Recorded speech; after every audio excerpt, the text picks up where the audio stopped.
Mónica Muñoz Nájar. Vamos a comenzar con una entrevista. Vamos a hablar con Mayra Figueroa. Ella es directora general de formalización minera del Ministerio de Energía y Minas y recientemente ha terminado el proceso de consulta del proyecto de ley de formalización de la pequeña minería y la minería artesanal. Así que la directora nos va a comentar un poco más. Directora Mayra, muy buenas tardes, bienvenida. Muy buenas tardes, te agradezco mucho por el espacio y quiero, antes de empezar el programa, transmitir el saludo de nuestro señor ministro, el ingeniero Rómulo Mucho, y de nuestro señor viceministro, el ingeniero Henry Luna, y encantados de poder estar en este espacio para informarles lo que hemos venido haciendo durante todo este tiempo, en pro de tener un marco normativo que regule correctamente y ordenadamente la pequeña minería y minería artesanal. Gracias por su presencia y justamente empecemos por entender un poco más a qué se refiere, de qué estamos hablando cuando estamos hablando de pequeña minería, de minería artesanal. Hay muchas veces desinformación y confusión respecto a lo que se comete, digamos, de minería ilegal. Así que tal vez usted nos podría explicar un poco de a qué se refiere, qué cosa se considera como minería artesanal, como pequeña minería, y también nos puede comentar de qué se está tratando este proyecto de ley. Sí, por supuesto. En principio estamos hablando de minería a pequeña escala. La minería artesanal o pequeña minería es aquella que se desarrolla en espacios muy pequeños con un tonelaje de 250 relativo, pero no llega a una mediana o gran minería.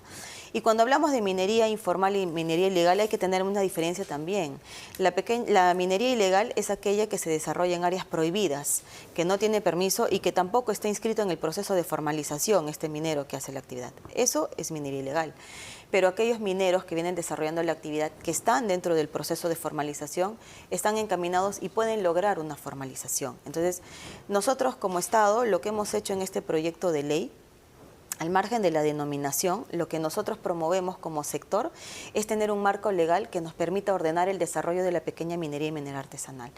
Porque reconocemos el impacto positivo que puede generar esta actividad a pequeña escala en sus zonas de influencia, en sus localidades, dinamiza la economía, mejora tus condiciones de vida cuando se desarrolla de manera responsable.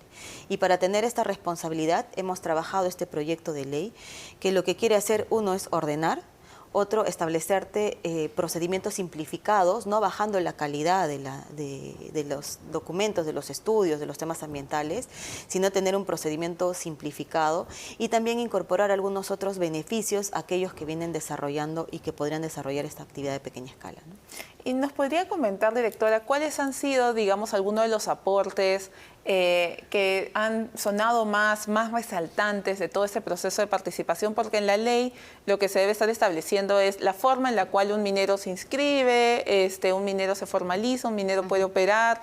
Hay una discusión del tema de insumos. Coméntenos ahí cuáles son los temas. En principio ya no hablamos de un registro, porque el registro, hoy por hoy que tenemos el REINFO, que es el Registro Integral de Formalización Minera, que recoge a todos los mineros que están en vías de formalización. El proyecto de ley te habla de un desarrollo de la actividad de manera ordenada. ¿Qué quiere decir? Que todos aquellos que están en este registro pueden decantar y pueden adecuarse a este marco normativo. ¿Qué tenemos dentro de este marco normativo? Hemos recogido algunas propuestas y preocupaciones dentro de esta socialización, en la que hemos estado con entidades del Estado, MINAM, MINEM, OEFA, organismos fiscalizadores, direcciones regionales, gerencias regionales, gremios de mineros, de pequeña minería, mineros artesanales, y hemos recogido su preocupación. Su principal preocupación, el contrato de explotación con el titular de la concesión minera. Para eso, dentro del proyecto de ley, estamos generando beneficios, o en todo caso, promoviendo que se suscriban estos contratos a través del otorgamiento de beneficios.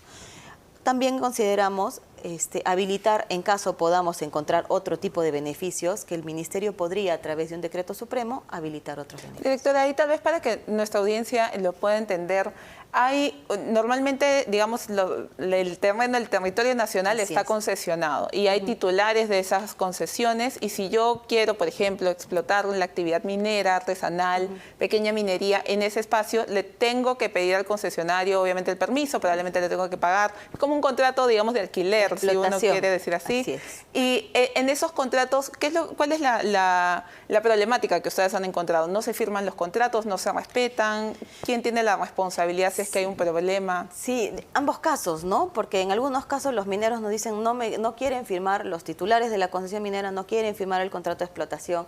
Algunos titulares nos dicen yo firmo contrato pero incumplen las condiciones. Entonces hay de ambos temas. Como Estado estamos en el rol de promocionar y generar espacios de diálogo, ¿no? Ahora hay que recordar, solo el 15% de nuestro territorio nacional está concesionado. Y de ese 15%, solo el 1.5% se desarrolla actividad minera, tanto de exploración o de explotación. Entonces tenemos un potencial importante de desarrollo minero a nivel nacional. El proyecto de ley lo que te plantea es que el Estado identifique áreas, ¿no?, a través de Ingemet, que tiene estudios de prospección, de cateo, que te puedan identificar áreas donde ahí se pueda desarrollar pequeña minería y minería artesanal. Ojo que no es limitante, no te voy a decir solo aquí, sino que te permite identificar como una especie de apoyo del Estado para que en esas zonas puedas desarrollar pequeña minería y minería artesanal con ciertas condiciones. Entonces, ¿cuál va a ser el rol de las direcciones regionales de minería, ¿no? Porque a veces hay algunas manifestaciones en los medios que señalan que hay algunas regiones que tal vez no tienen las capacidades, que hay un problema de gestión, que hay un problema de la prioridad que le pueden dar algunas gestiones regionales a los temas. Entonces, eso sin duda hace que sea mucho más difícil gestionar en el territorio, ¿no? Porque tenemos diferentes capacidades de cada gobierno regional o de cada dirección regional. Entonces, ¿qué es lo que está planteando el proyecto de ley y qué aportes han recogido ustedes al respecto? Efectivamente, lo que hemos recogido es que a veces las direcciones o gerencias regionales no cuentan con el recurso suficiente para hacer su trabajo, ¿no? Ya sea en la parte económica, en la parte de personal. El proyecto de ley lo que busca es fortalecer las competencias de las direcciones regionales, porque hay que recordar que por la ley de descentralización, la ley de bases, son ellos competentes de llevar a cabo el tema referido a pequeña minería y minería artesanal. Hay que fortalecerlos para que puedan desarrollar su actividad.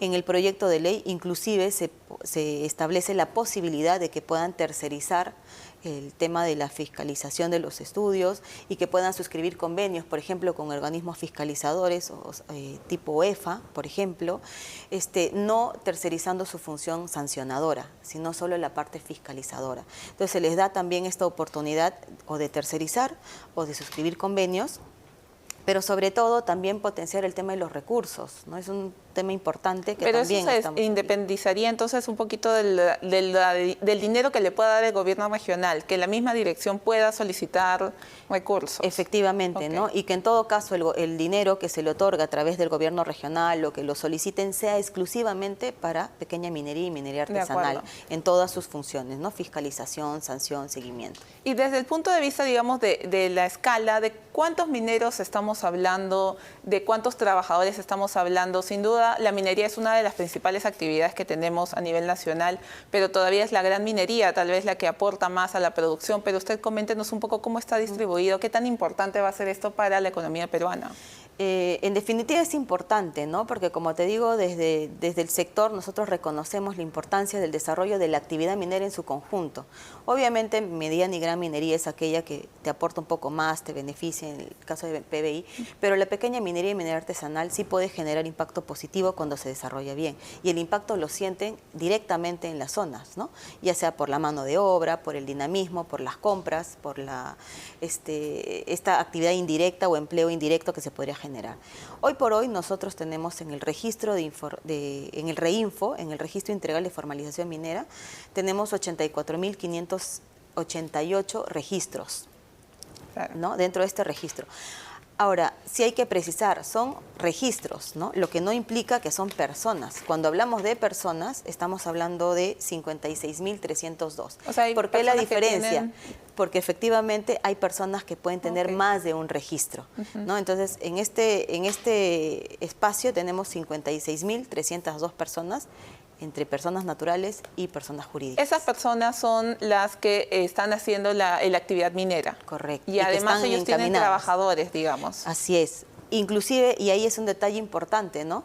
Porque hoy por hoy nosotros tenemos formalizados, por ejemplo, 2.081 registros o personas, ¿no? Pero esos 2.081 registros o reinfos generan beneficios o beneficiados. Y esos socios, que podríamos llamarlos así, son más de 9.000. Entonces, al final del día, efectivamente hay un impacto positivo, no solo el reinfo que se formaliza o la persona que tiene el reinfo, sino también sus socios, asociados, sus terceros, sus trabajadores, ¿no? Entonces, el impacto es fuerte positivamente, por así decirlo, ¿no? Claro. Y sobre los temas en particular del reinfo, ¿qué va a pasar con todos estos 84.000 registros que se tienen? ¿Van a pasar a un proceso de adecuación o se va a dar por concluido, la ley da un plazo para hasta esta fecha, los que ya terminaron el plazo pasan a ese otro proceso y luego los que no pasaron, ¿qué tienen que hacer? Coméntenos. Sí. Efectivamente son 84.588 registros que tenemos hoy en Reinfo. El plazo establecido por ley para el proceso de formalización es hasta el 31 de diciembre del 2024, este año. Lo que la norma propone es que haya una transitoriedad, ¿no? En cuanto se apruebe, se le da la carga de resolver los expedientes a las direcciones regionales o gobiernos o gerencias regionales. ¿Ellos ya tenían la carga actualmente? Ya la tienen, pero a veces por X razones, por presupuesto, lo que fuera, no lo concluyen. La norma establece un plazo para que concluyan. En el plazo de 90 días, si no concluyen, pasaría al Ministerio de Energía y Minas. ¿Qué pasa con los formalizados? No es que el 31 de diciembre el reinfo, si bien es cierto, el reinfo está cerrado, el proceso de formalización se detiene, pero estos administrados tenemos que continuar con el proceso. Por eso es que nos damos el plazo nosotros como Estado para concluir. El problema aquí que nosotros vemos es que el reinfo como tal solo tiene dos caminos, o te formalizas o te excluyes, ¿no?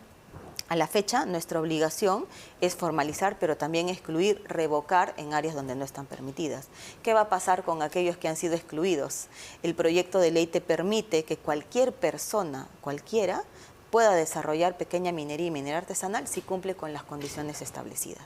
Entonces ahí ya no vamos a tener, porque se va a volver un conflicto social, nuestros mineros excluidos no van a dejar de hacer actividad minera, pero tienes que darles un marco legal que les permita de realizarla, si es que la van a realizar, de manera ordenada, correcta, cumpliendo los compromisos sociales, ambientales y pero ahí lo que no, tal vez hay que explicar un poco mejor es si terminas el proceso de formalización, pasas, digamos, ya la categoría de formalizado. Perfecto. Pero si no la pasas, ¿hay algún plazo? ¿Va a haber como alguna supervisión constante? Porque aquí uno de los problemas que hemos tenido es que el Reinfo creo que se creó en el 2012, ¿verdad? Sí, Entonces vamos 12 años en un proceso que nunca acaba y solo se extiende. Entonces, ¿cómo aseguramos de que el proceso efectivamente se pueda dar, no? Bueno, a la fecha, como te comento, nosotros estamos dentro de estos dos caminos formalizando y excluyendo, ¿no? Y tenemos exclusiones importantes porque además hemos encontrado fallecidos, hemos revocado en áreas naturales protegidas. Claro. Entonces nuestros números de exclusión se han disparado, no porque sea intención del Estado excluir, sino porque tenemos que cumplir también nuestra labor de cuidar el medio ambiente, ¿no? Entonces, lo que el proyecto de ley busca es, si tú ya estás formalizado, está perfecto, estás formalizado. Si estás en el camino de formalización, si estás excluido, y lo que buscamos es que te adecúes a este marco legal, ¿no? Para no llegar a esa exclusión, en todo caso, tener todo un procedimiento que a la larga te excluya.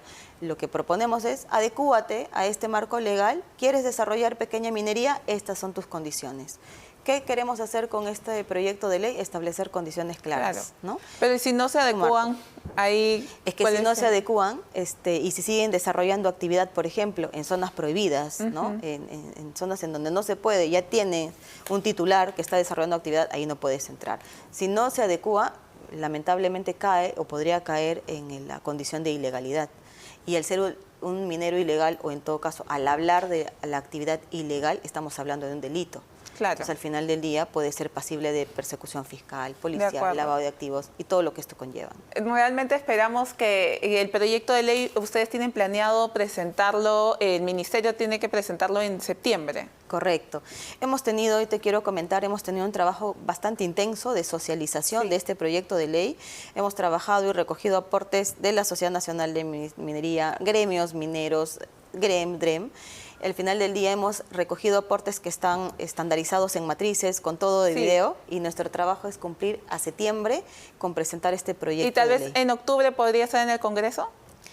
de nuestra parte, nuestro compromiso es correr, ese es el objetivo, ¿no? De acuerdo. Muchísimas gracias por acompañarnos. Ha sido Mayra Figueroa, directora general de formalización minera del Ministerio de Energía y Minas, comentándonos acerca del proyecto de ley para la minería, pequeña minería y minería artesanal.